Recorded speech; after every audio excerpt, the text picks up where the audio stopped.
Good morning. My name is Charles, and I'm a docent here at Congressional Cemetery.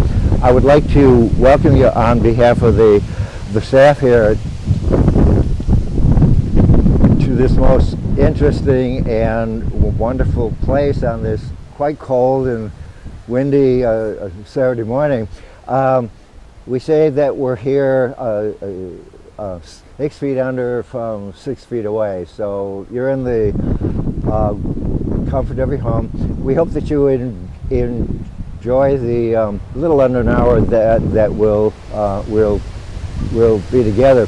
I want to begin here at these two congressional cenotaphs before we actually begin.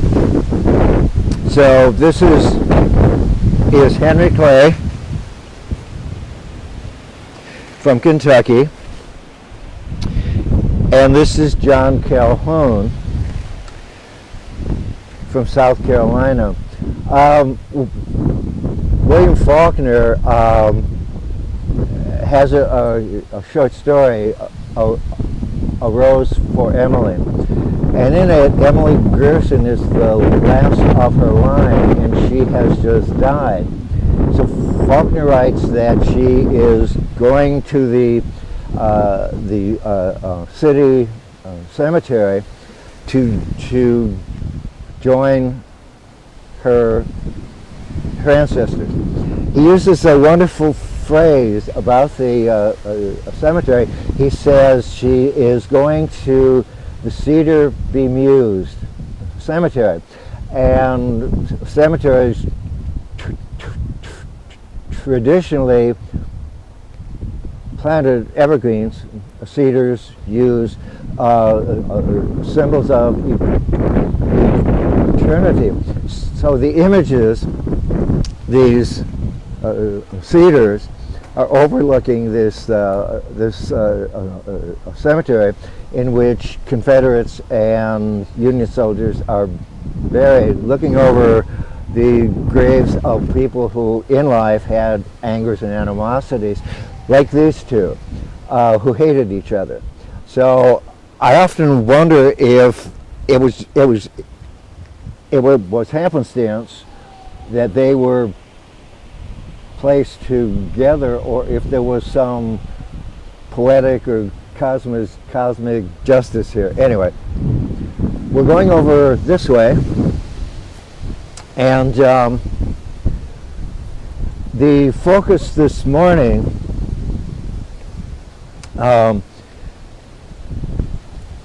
because of the situation that we find ourselves in regarding the coronavirus. Little bit about a couple of the epidemics that have periodically swept through the country, and certainly through Washington. So we're going to walk down here. We're going to see a lady who is was not famous, but she was part of an interesting story regarding the Spanish influenza epidemic of 1918-1919. My parents were older when I was born. My father was 56. My mother was 13. They both remembered that epidemic, and some of the stories that they told, which at the time didn't have a whole lot of personal meaning. Those stories have meaning now because of what we're having to do, the social distancing, closing of schools, churches, so forth, wearing these, all of those were in practice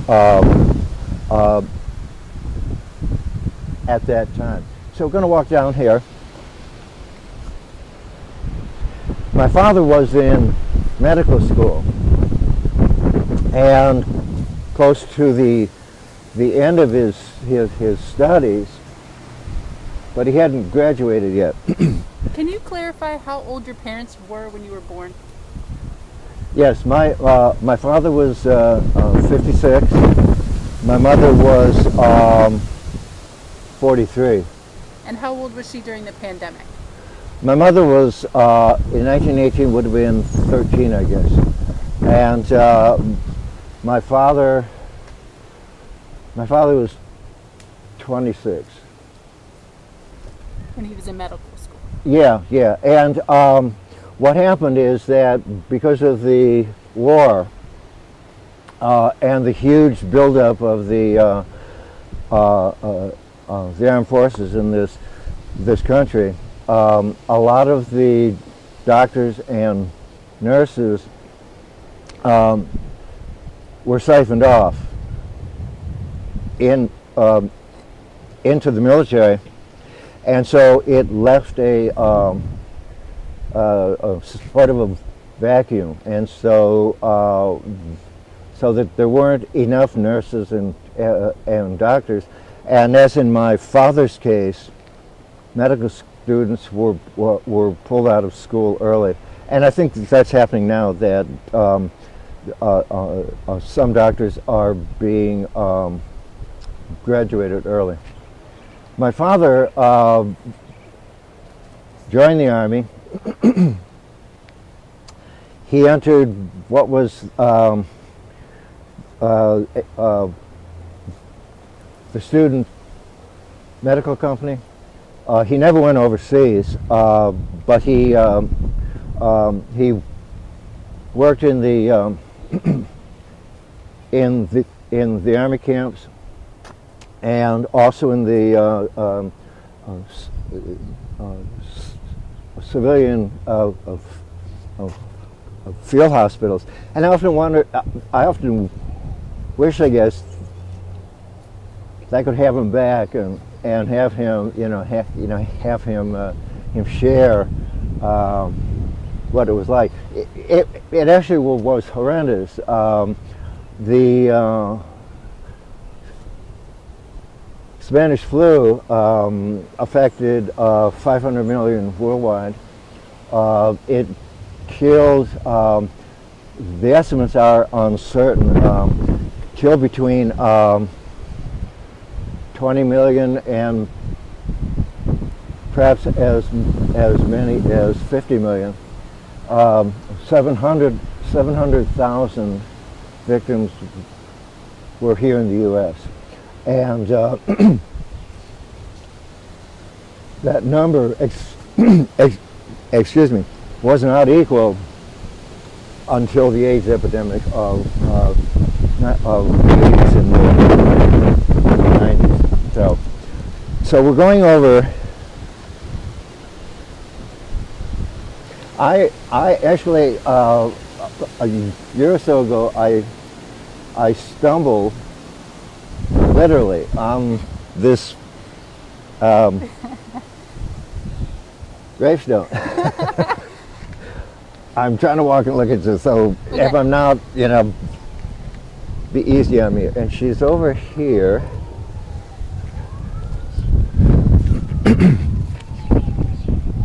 If my memory serves me.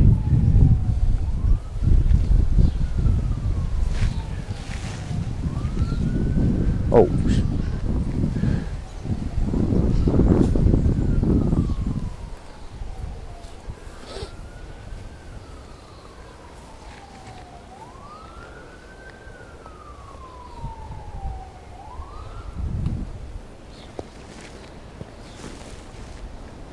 Yes, here she is.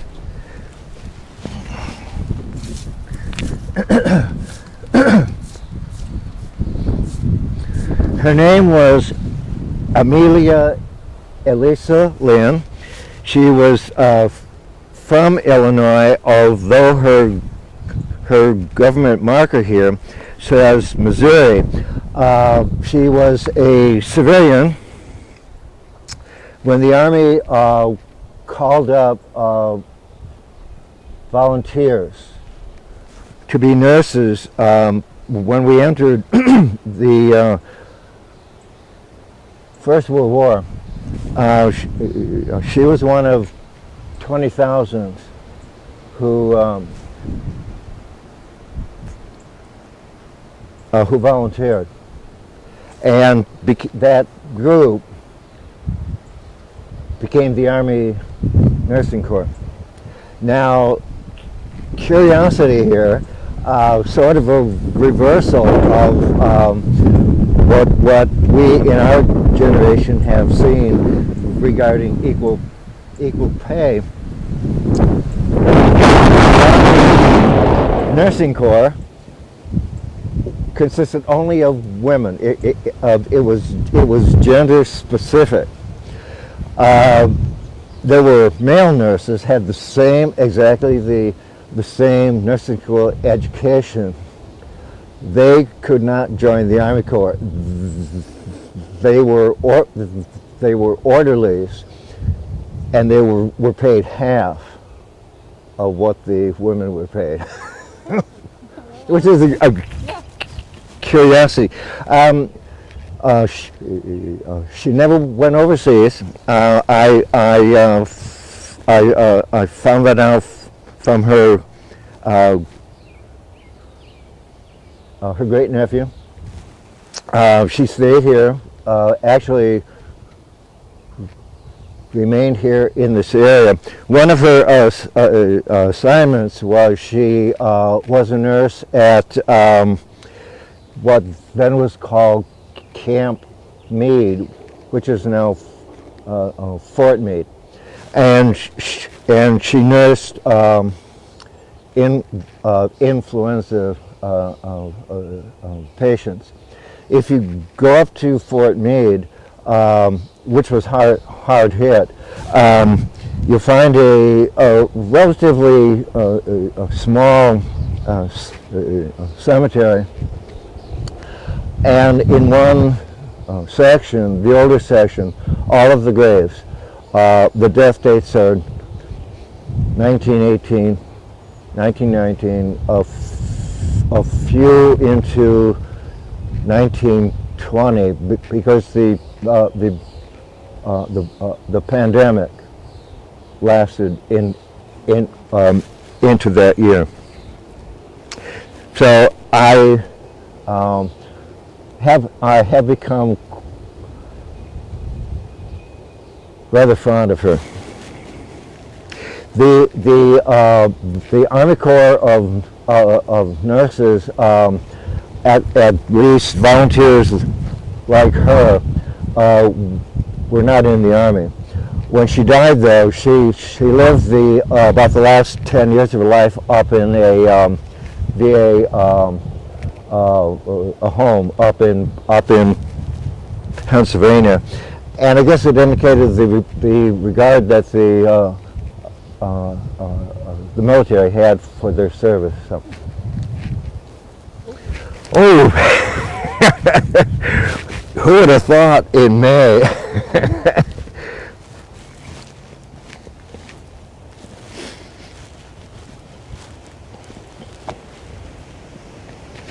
One thing I think that we do very well here at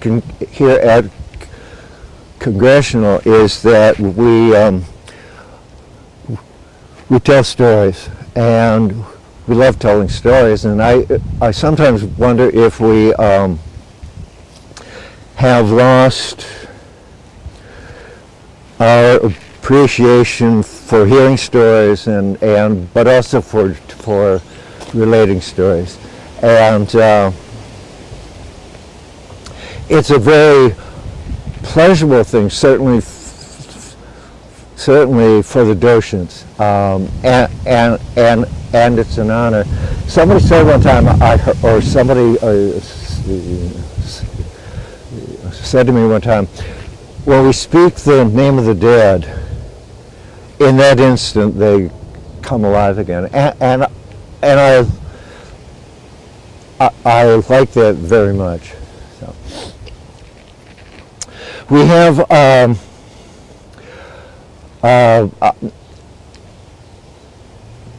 I was looking up articles in the Washington papers regarding the influenza, and I found within that group of the first 5 victims, a name that of a young man who is buried here, over in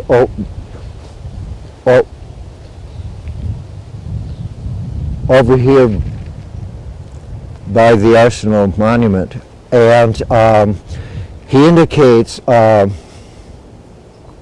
what was a part of the epidemic. He died at the age of 20, and the majority, I think 44% of the victims of the Spanish influenza epidemic were between the ages of 20 and 44, and that's different from, I think, what we're seeing now. A lot of the victims are my age, younger and older. So, but do you want to walk over there, or? Yeah, let's do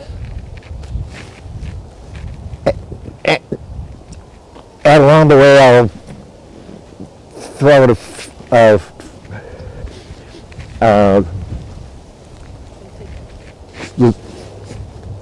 little bit of other folks here that do not relate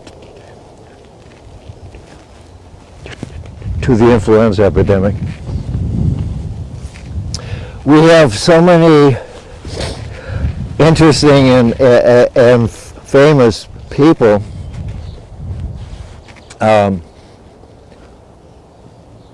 Matthew Brady is here. Belva Lockwood, who rests over here. Those tall evergreens, was the first woman who ran for president in 1884 and 1888. Was on the ballot and had the age, garnered about 5,000 votes in 1884. But her other distinction is that she was the first woman to argue before the Supreme Court. And if you're ever at the portrait gallery here, you'll see a marvelous picture of her life size in her academic robes when she graduated law school. That's cool. I think a woman who was not to be trifled with.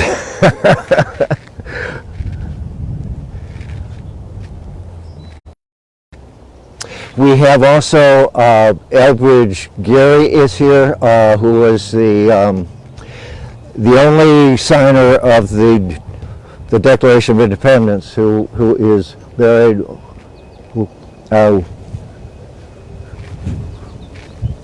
within the district. He also gave his name to the word gerrymandering. And it relates to a redistricting scheme when he was governor of Massachusetts. So I was doing a tour one time, and I had the picture that you often see in American history books illustrating gerrymandering, and it's the map and the salamander. And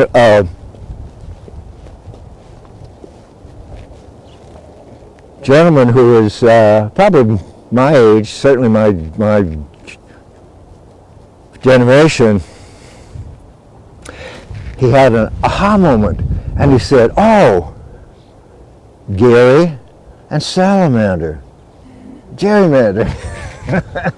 Yes. So we're going to the Arsenal Monument.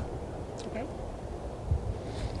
There's a question about wasn't there a dispute over who was the first woman to run for president? Yes, yes, yes, there is, and Can you repeat the question? They can't hear me.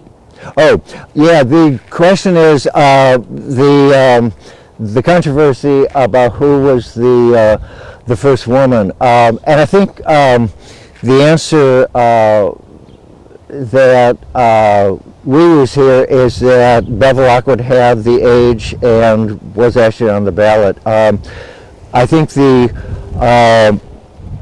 was some controversy of Victoria Woodhull, I think, is the other woman. I think there was some concern whether she had the age. She wasn't actually eligible. That she actually wasn't eligible. So, and of course, because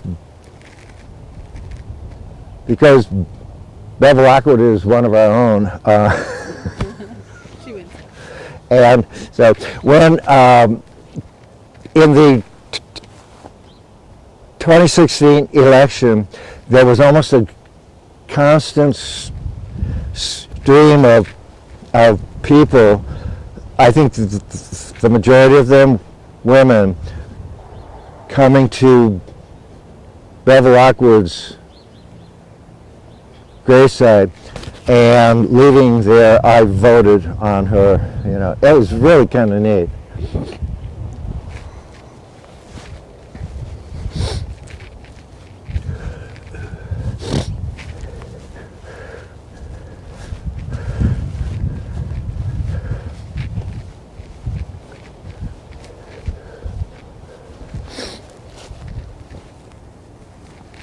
You can keep talking if you want to. I can hear you with the microphone. Oh, sure.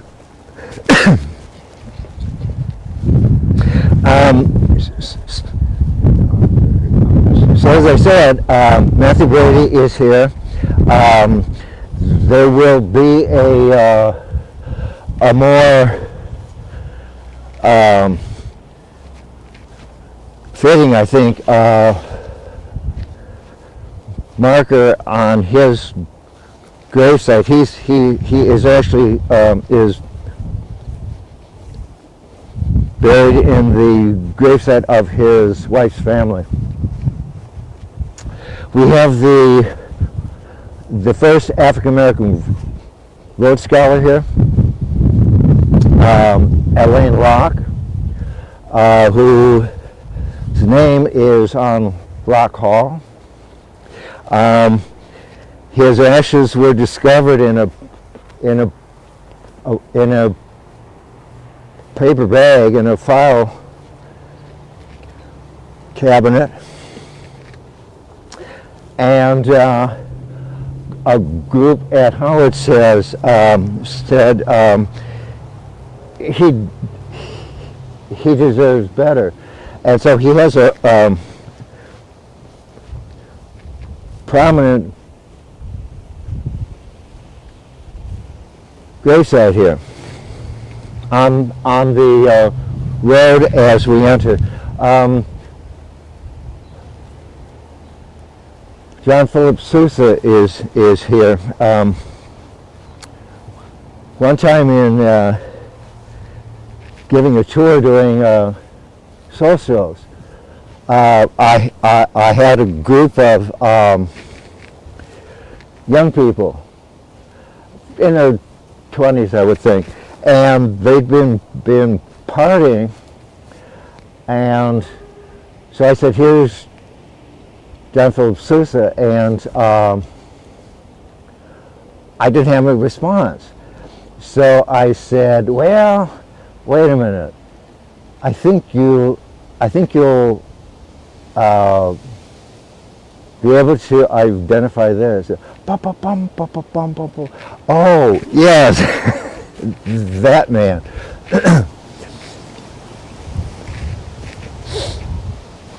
So we're looking for a grave.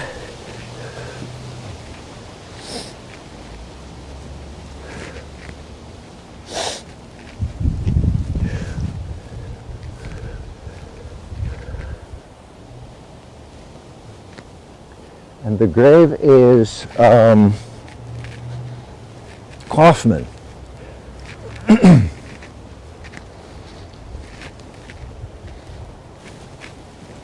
And if we can find it,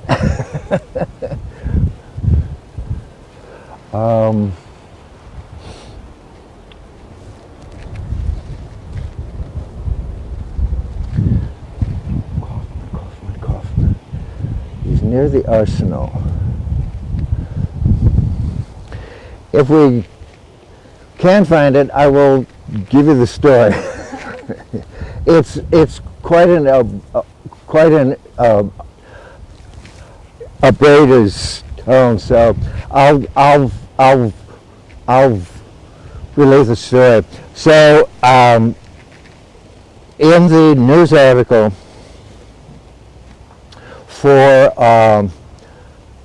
at the beginning of the deadly wave of the influenza epidemic, there was a listing of 5 names, and one of those was for a young man, 20 years old, named Grayson Kaufman, and he illustrates that the epidemic killed a lot of young people. And I located his obituary, and all it said was beloved son of WB and Minnie, and their only son. And it breaks your heart. So we're going to go back this way. We have another question. Oh, sorry. Who would you say is the most famous person buried at Congressional? And repeat the question. Well, maybe that's kind of a generational thing. J. Edgar Hoover, who is here, when I was a kid, every little boy wanted to be a G-man, railroad engineer, fireman. So I think that I think it's perhaps generation. It's perhaps interest.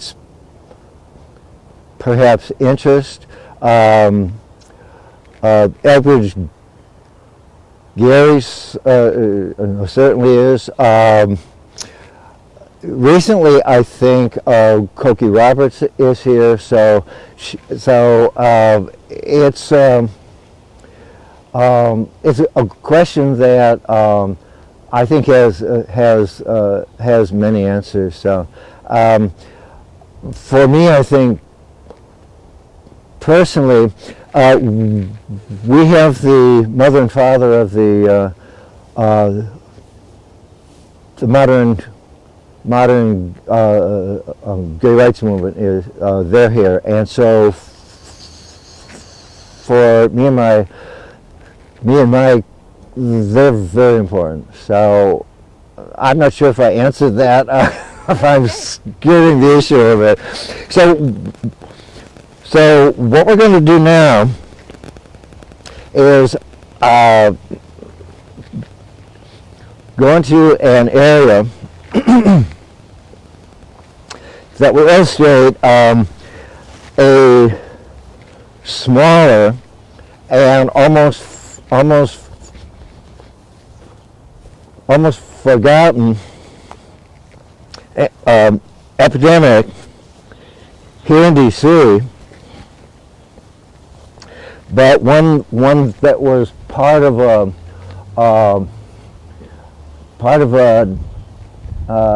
series of at least 3 waves. The disease is cholera, and cholera is caused by poor sanitary practices. The waves of the epidemic rolled actually through the world between about 1832 and 1866. During that time, Washington was a rather squalid place in a lot of areas. Poor sanitation, poor water supply.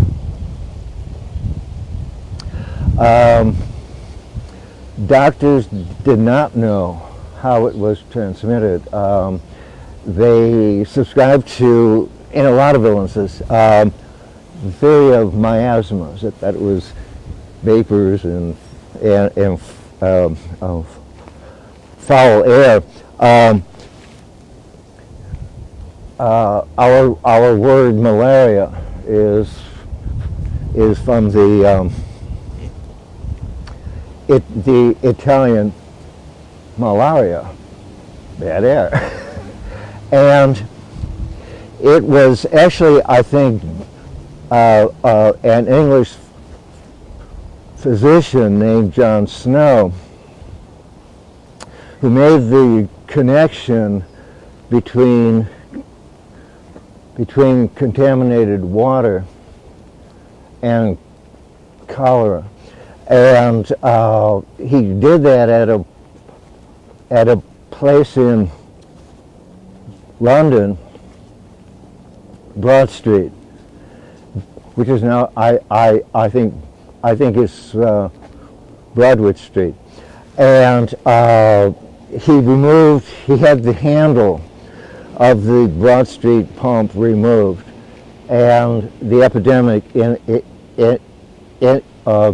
that area almost immediately ceased. And so it kind of put to lie the miasma theory. Anyway, we're walking down here, and we'll be concentrating over here.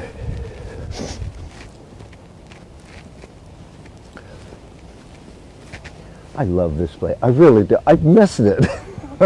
I missed it so much. Well, while we're talking, can you tell them about, they want to know about your favorite monument and why? My favorite monument is actually this. If you look at this this gray granite bench by the side of the road. I'm a retired military librarian, federal librarian, and I never knew her, but I knew of her, and I knew folks who worked for her. Her name was Ruth Rappaport. She was a Holocaust survivor. She established the libraries in Vietnam for the troops. she had a remarkable life. Somewhat scandalous in her love relationships, but she left Vietnam. She came here. She worked for the Library of Congress for 22 years. The stone is all it has on it is her name, her birth date, and her death date, and the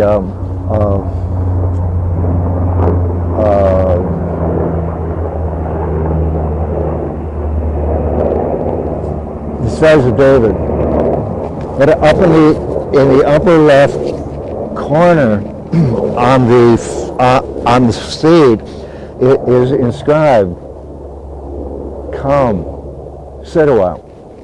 And what she would do after she retired, she would sit in her row house on the front porch, and anybody who walked by, she would holler at them, "Come, sit a while." And she would relate stories of a remarkable life. Not a famous lady, but an interesting one.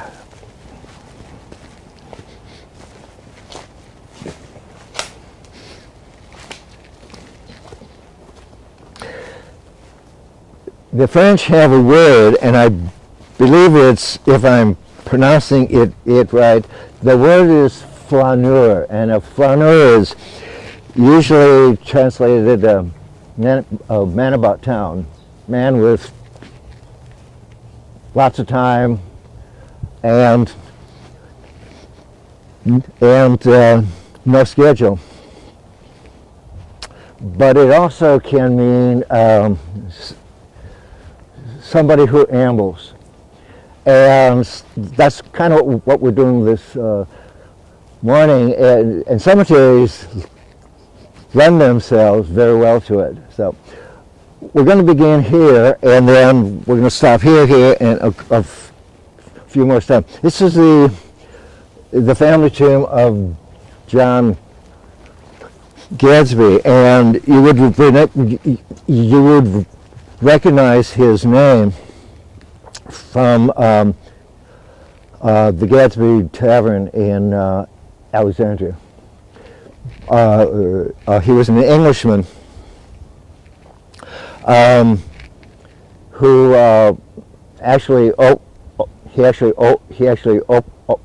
opened and ran a number of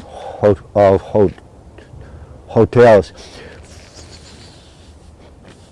For our purposes this morning, I want to focus on one of the hotels that he built in 1826, and he opened it in 1827. It's called the National Hotel. It was on the site Pennsylvania Avenue at 6th Street Northeast. That site was occupied until the end of last year by the museum. So he built this hotel, National Hotel, and in 1857, 400 people sickened, and about 40 of them died. They were there to celebrate President-elect Buchanan, who himself became ill. It began in January, and then it came again in March and April of the same year. The sanitation at the hotel was horrendous. Physicians, because there was an open sewer at one corner, subscribed to the theory of miasma, the foul odors and stuff. It is almost certain, given the sudden onset of the symptoms, the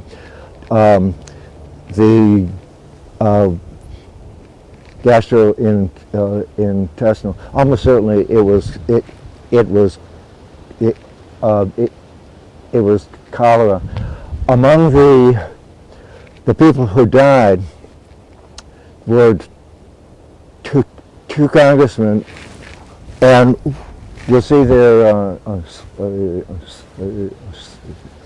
cenotaphs here, and Buchanan's nephew, Elliot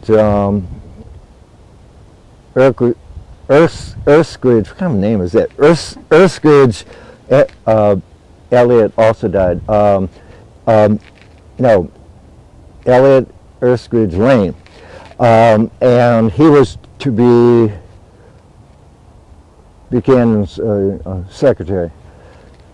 He died. So let's go up, and as we're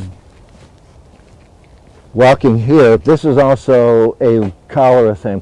So this is the receiving vault, and it has held three presidents: Harrison, John Quincy Adams, and Zachary Taylor.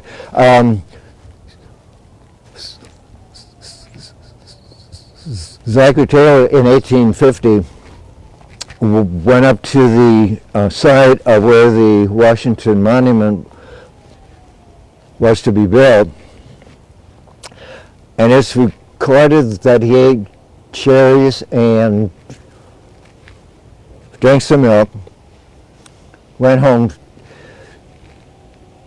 to the White House and drank a couple glasses of water, became sick and died.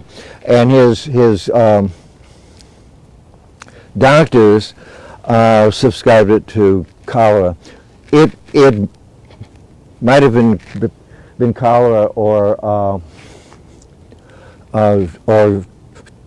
typhoid fever, but again, given the onset of the sudden onset. So we're going up here.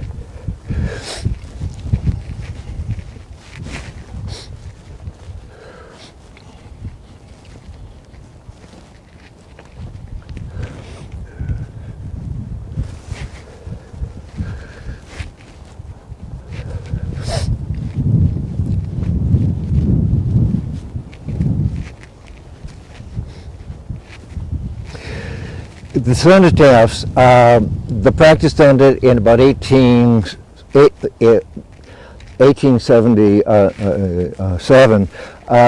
The exception is one was erected in 1978 to honor Hale Boggs from Louisiana and Nicholas Bigish from Alaska. Boggs was up in Alaska campaigning for his friend. Plane was lost, never recovered. The families approached Congressional and said, we would like to have one of these. And the cemetery said yes. So I used to say to my groups, you might not recognize Hale Boggs, but you know his daughter, and Cokie Roberts. So her ashes are here, along with those of her brother. So we're going up here.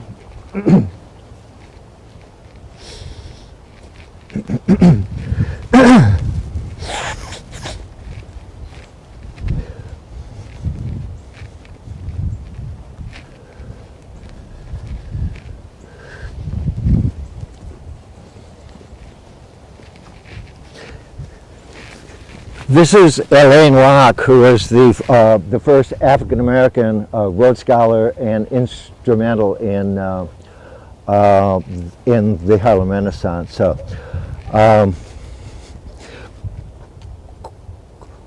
quite a remarkable man, and so he has an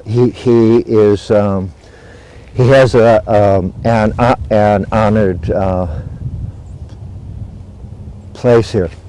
So, and these I checked out. So,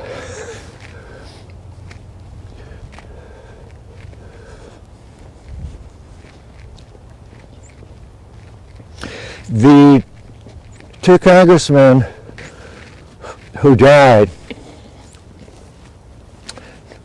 were John Gallagher Montgomery, and he died. He died in April of 1857.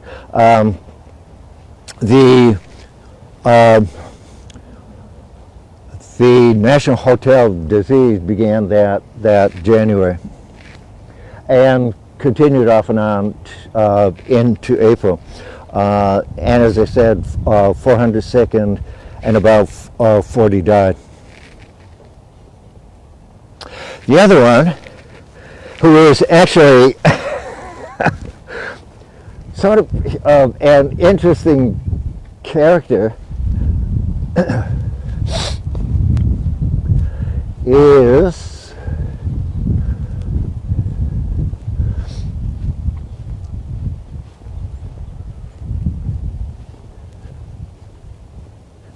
John Quitman from Mississippi, and he died the following year from complications from the National Hotel disease. Quitman, although he was from Mississippi, and he owned 3 or 4.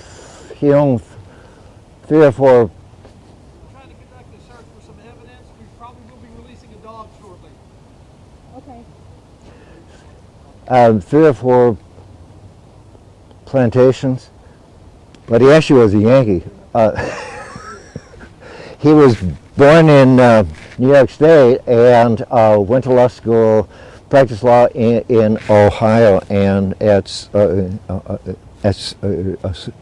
some point he went to Mississippi. He was also a member, along with John Calhoun, that we met earlier. They were members of a group called the Fire Eaters, and who were rabid pro-slavery, and early on in the 1850s advocated secession. So these, there are about 165 of these, one for each congressman who died in office. Not all of them are occupied, but we call them, all of them, cenotaphs, which means empty tomb. They use the same sandstone as the Capitol. They were designed by Benjamin Latrobe, who himself died in a yellow fever epidemic in New Orleans, and he was buried in the Protestant section of St. Louis Cemetery on number 1. The grave, however, has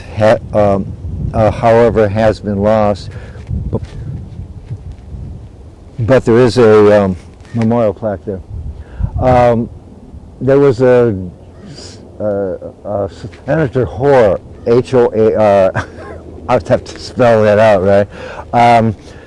Who when he saw these, he said, they give new horror to death. And so shortly after the practice ended.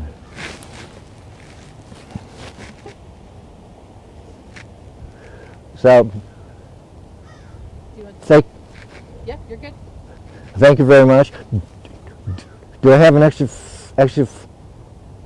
5 minutes? Yeah. I'll speak real fast. So we have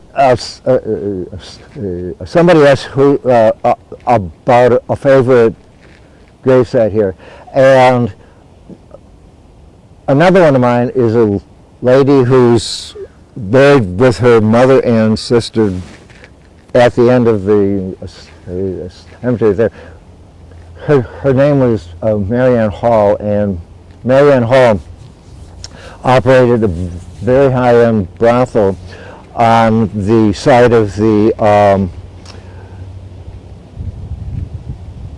Museum of the American Indian. So she died. She left the business. She retired in 1878. She died in 1886. Retired to her farm in Arlington, Virginia. What happened with her house after she left it is interesting. It became women's clinic, African American school, African American Y. The last owner was the Washington Animal Rescue League, but it's what happened to the farm in Arlington that's interesting. So after she died, it was sold to Rear Admiral Rixey, who was Surgeon General of the U.S. and White House physician, to McKinley and Theodore Roosevelt. It was eventually purchased. Oh, he erected a mansion, tore down Marianne Hall's farmhouse. In 1948, the property was bought by the religious of the Sacred Heart of Mary. They used the Rixey Mansion to open a boarding school and convent. 1950, they opened a college, which we now know as Marymount University. So there was an item in the news the other day that Marymount plans to reopen in the fall for classes, and of course I thought of Marianne Hall and that what is on her monument has a ring of truth. It says that she was noted for her kindness and her generosity, and she really was. And you have to kind of look at that, even if if you disapprove of her occupation. So anyway, I'm fond of her too. It's been a pleasure this morning. I hope that you all can come here real soon. That it really is an interesting and wonderful place. Thank you.